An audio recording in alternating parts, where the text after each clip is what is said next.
بسم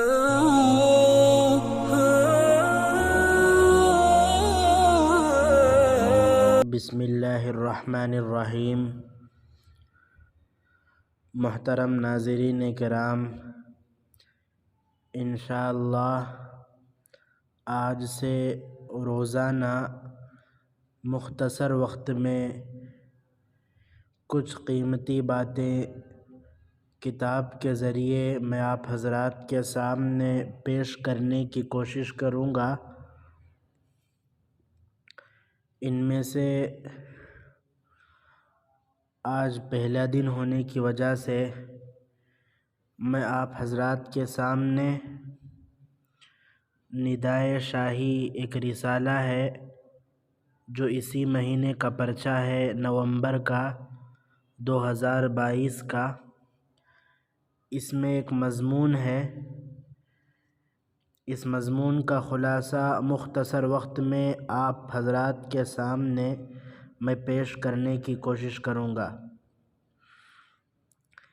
اس مضمون کا عنوان ہے 3 خوبیاں اپنے اندر پیدا کیجئے۔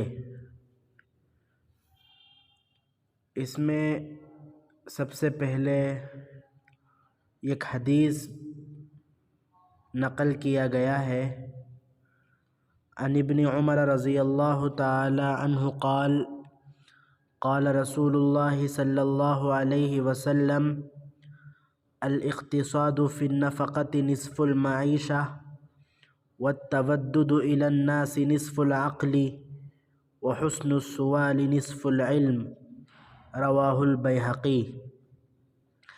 اس حدیث کا ترجمہ یہ ہے، حضرت ابن عمر رضی اللہ تعالی عنہ سے مروی ہے کہ نبی کریم صلی اللہ علیہ وسلم نے فرمایا، خرچ میں میانہ روی اختیار کرنا معاش کا نصف ہے۔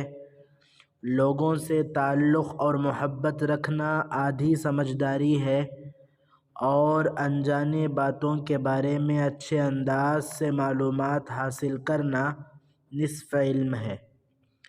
یہ حدیث مشکوٰۃ شریف میں موجود ہے۔ آج میں آپ حضرات کے سامنے اس حدیث کی مختصر سی تشریح کروں گا۔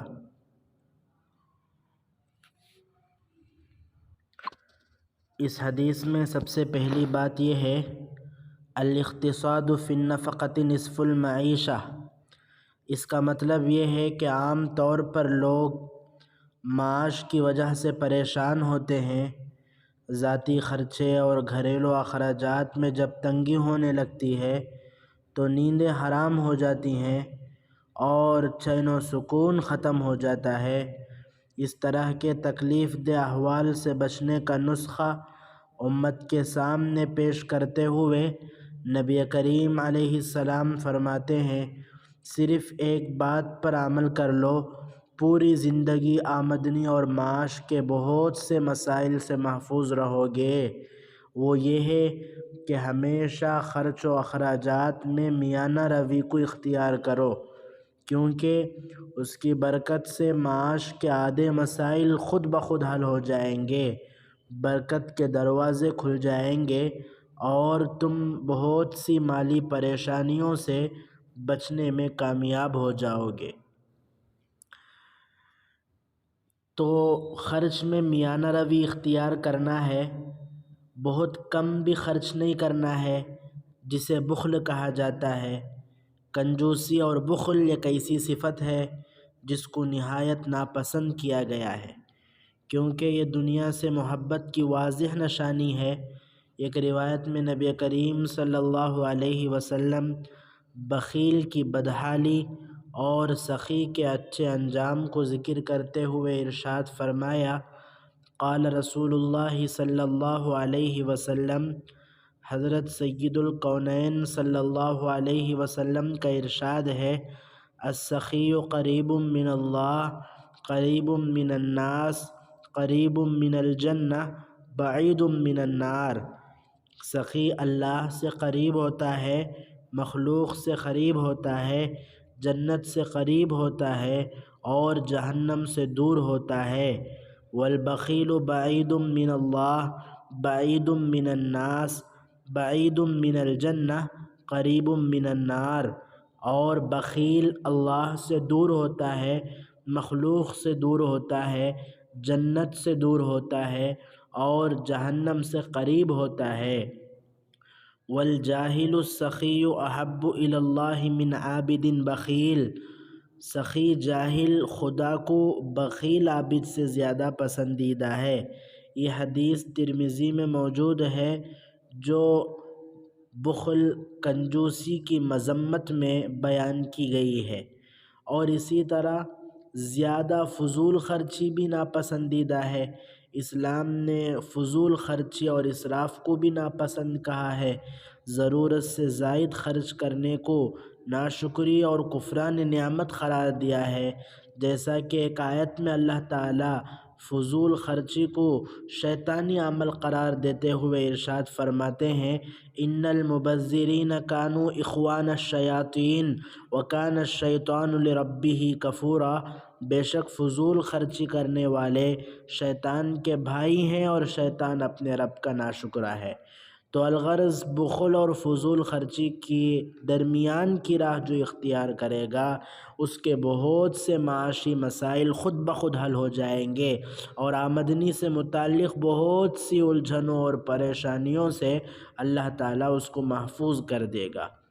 اس حدیث میں دوسری بات جو کہی گئی ہے وہ یہ ہے وَالتَّوَدُّدُ إِلَى النَّاسِ نِصْفُ الْعَقْلِ، بہت سے لوگ صرف اپنی بری عادتوں کی وجہ سے پریشان رہتے ہیں اور اس کا ذمہ دار دوسروں کو ٹھہراتے ہیں، حالانکہ اگر انسان اپنے اخلاق و کردار کو سنوار لے تو اس کو ذہنی سکون اور عافیت سے بھرپور زندگی میسر ہو جائے گی، جیسا کہ نبی کریم صلی اللہ علیہ وسلم نے دوسری خوبی بیان کرتے ہوئے ارشاد فرماتے ہیں، خلق خدا سے محبت کرنا اور حسن اخلاق سے پیش آنا عقل مند انسان کی نشانی ہے۔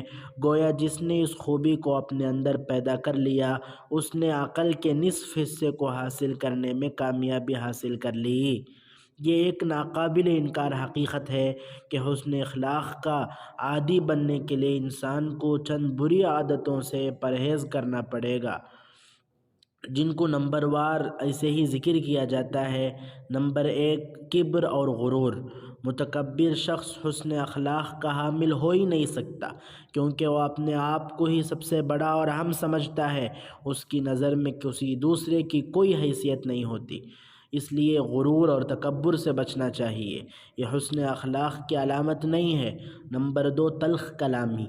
گفتگو میں اگر تلخی ہوگی تو انسان کے اخلاق میں کسی طرح کی خوبی اور اچائی پیدا نہیں ہوگی، لوگ اس سے کترانے لگیں گے، ملنے سے بچنے لگیں گے، جیسا کہ قرآن کریم میں اللہ تعالیٰ اللہ کے نبی کو ترش روئی سے بچنے کی تلقین کرتے ہوئے ارشاد فرماتے ہیں، وَلَوْ كُنْتَ فَظًّا غَلِيظَ الْقَلْبِ لَانفَضُّوا مِنْ حَوْلِكَ، اگر آپ تند خو اور سخت دل ہوں گے تو لوگ آپ سے دور ہو جائیں گے۔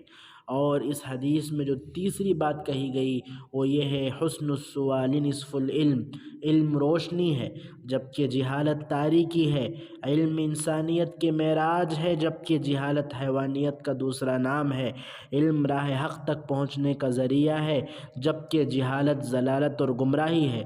حصول علم کے بہت سے ذرائع اور اسباب ہیں، ان میں سب سے اہم سبب کا تذکرہ کرتے ہوئے اللہ کے نبی صلی اللہ علیہ وسلم فرماتے ہیں، اچھی باتوں کے بارے میں علم والوں سے سوالات کرنا علم کا نصف حصہ ہے، یعنی انسان سوالات کے ذریعے علم کا ایک بہت بڑا حصہ حاصل کرنے میں کامیاب ہو سکتا ہے، لیکن اس کے لیے دلچسپی اور لگن کا ہونا ضروری ہے۔ جس کے دل اور دماغ میں ہر وقت سیکھنے اور انجانی باتوں کے تہ تک پہنچنے کا جذبہ ہوگا، وہی معلومات حاصل کرے گا، سوالات کرے گا اور علماء کرام اور دیگر جانکار حضرات کی خدمت میں حاضر ہو کر اپنی علمی پیاس کو بجھانے کی کوشش کرے گا۔ آج کل لوگوں نے اہل علم کے پاس آنا جانا چھوڑ دیا ہے، جس کی وجہ سے جہالت اور دینی علوم سے ناواقفیت بڑھتی جا رہی ہے۔ جس کے دل میں عمل کا جذبہ ہوگا وہی ناواقف اور انجانی باتوں کے سلسلے میں معلومات حاصل کرنے کی کوشش کرے گا۔ اللہ رب العزت مذکورہ بالا تینوں خوبیوں کو اپنانے اور ان کو اپنے اندر پیدا کرنے کی ہم سب کو توفیق نصیب فرمائے، آمین۔ اسی پر میں آج کا مطالعہ یعنی آج کی بات پیش کر کے ختم کرنا چاہتا ہوں۔ اللہ تعالیٰ عمل کی توفیق دے، آمین۔ السلام علیکم ورحمۃ اللہ وبرکاتہ۔